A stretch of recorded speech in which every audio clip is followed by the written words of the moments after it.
today is the only day that matters in the calendar because it is August 2nd and it is my birthday. And nothing else matters in this planet. I love when I say shit like that because for the longest time I was a quiet Leo, but nowadays I have really brought it out. And what's strange is by me saying that, I'm not saying I'm acting that way because, oh, I read a little bit upon the zodiac and therefore it convinced me. Nothing like that. It just so happened that as I began this whole process when I was a teen about learning who and what I am, what my personality is, and stuff, I always noticed that I had it in me this entire time, that whole sassiness and being a drama queen and stuff like that. But I guess I was so scared of the consequences of behaving that way that I never got to explore that. And in a sense, I'm sure I have mentioned before that I'm in a family that's religiously Tauruses, Cancers, Capricorns primarily, and Scorpios. Literally everything that is not supposed to pair up with a Leo is what I had going on. And for the exception of one of my cousins, he's a Gemini.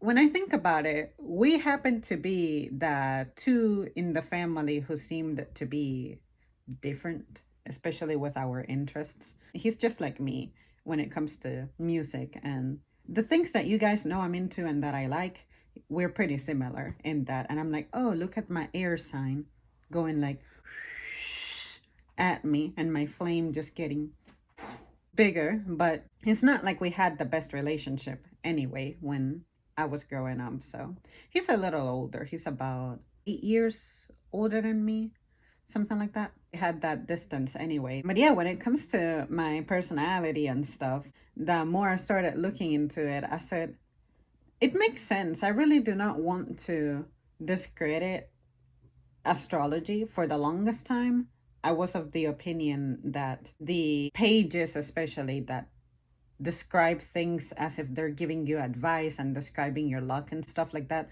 that one seems more like a business to me. But there are some that have actually taken the time to explore and research this and compare it to older journals and things like that, and there seems to be a legit pattern.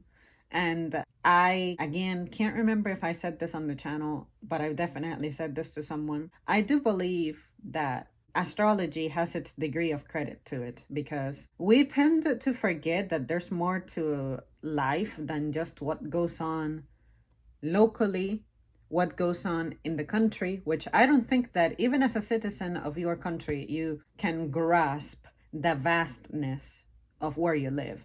Like as an American, I think about how everything that happens in the continental USA is relevant, but anything that happens a little away from what's just the middle of the country, you know, in North America, you still got Alaska over there, you got Hawaii over there, and then you have places in the Pacific like the American Samoa. You have other places like whatever we have in the Caribbean, Virgin Islands. Do we have anything in the Indian Ocean?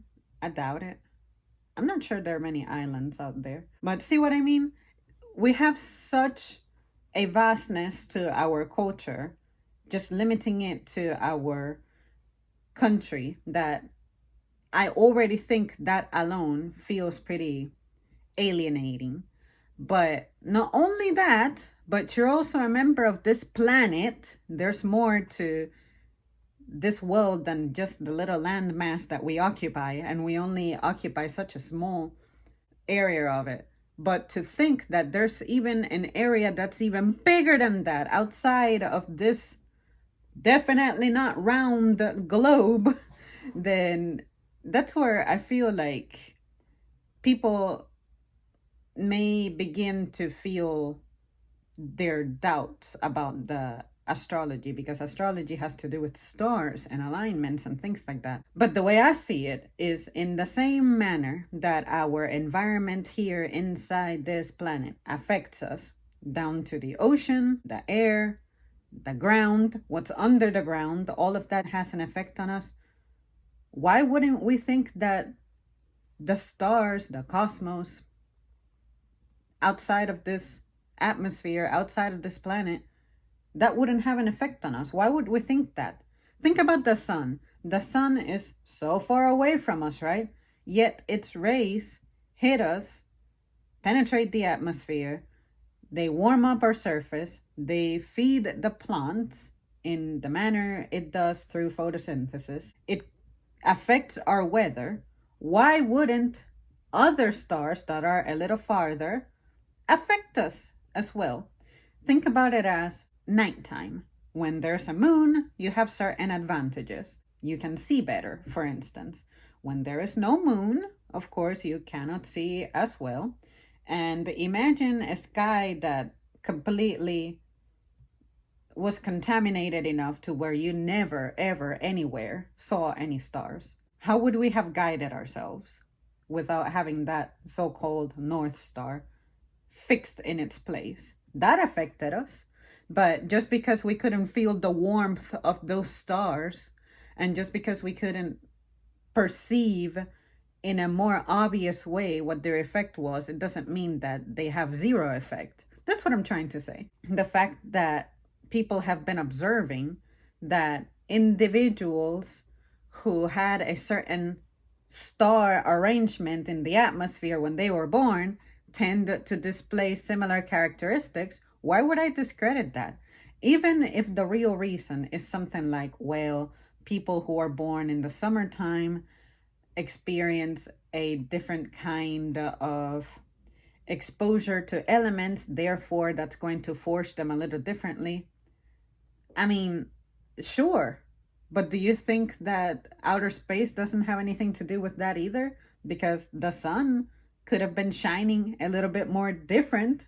It could have been farther, it could have been closer, and who's to say that any of this would have been possible in the first place? I think that it's just one of those things, like I have said here before, that because it's something whose effect is invisible, it's really hard for us to credit that as a source of impact. I thought that I would just ramble about that because to me it has a lot of meaning. Anything I read that impacts me in any way, I consider it time well spent. The little bit that I have read about the zodiac, it helped me better express myself. I don't want to make it sound like, yeah, I 100% believe in everything that the zodiac has said and I 100% relate to it in its entirety. But reading about it helped me obtain the words that I needed to express myself better. There are some things that I just couldn't have explained before if it hadn't been for me reading up on that type of thing. Even the ones that I don't belong to certain zodiacs, but I have curiously read about them,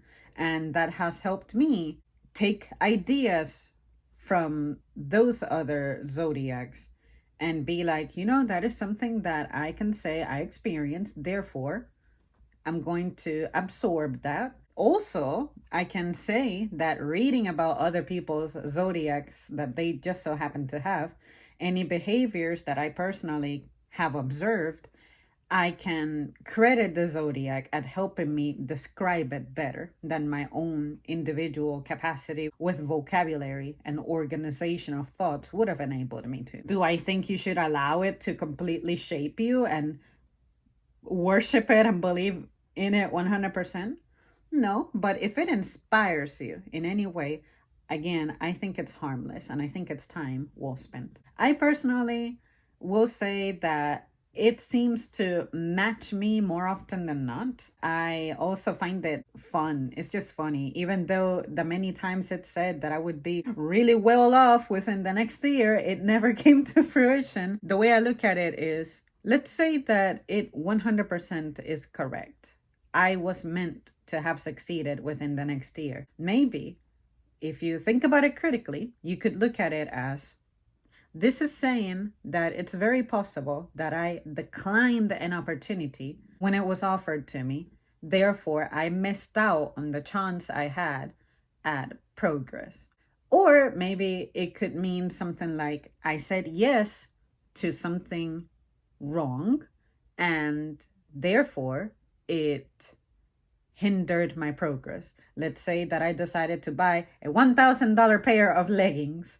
Then if I do that, then of course that's money that I'm not going to have to channel into something that maybe would have led me to that success. What I'm trying to convey is that sometimes people have their tools and resources, but they want for the work to just kind of magically happen, as opposed to you actually thinking about this strategically. Not everything is just gonna be on the surface. Sometimes you need to look at something, let it inspire you just right, be smart with it, and from that you create. It's not like somebody's just gonna come knocking at your door and be like, yeah, so I heard something about how you wanna have enough money in your savings account. Oh, okay, well, here's a check for 10 grand since you prayed for it or asked for it. Nothing like that. It's you create a plan for what you want, and it is your responsibility to identify when that opportunity, it may be disguised, but it's actually arriving. And I think that that's the mistake a lot of us make. All right, guys, I hope that you enjoyed my completely unplanned rambling. That was not my topic at all. I was actually about to draw a card, but this is just how shit works. I can't really describe this as creativity because I don't think there's anything creative about this. But with this rambling, I hope you understand a little better how it is that I just look at things and why I insist that the best way to live is to just be as simple as possible. And there's some stuff that you won't be able to understand. That's okay. Maybe it's not designated for you to understand.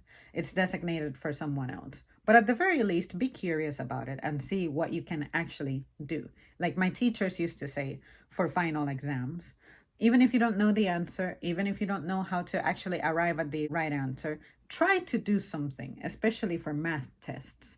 Take the equation or take the problem, break it up, try plugging things in its place, whatever. Just try to do something to it and follow your instinct. All right, that's it for me. Thanks for watching.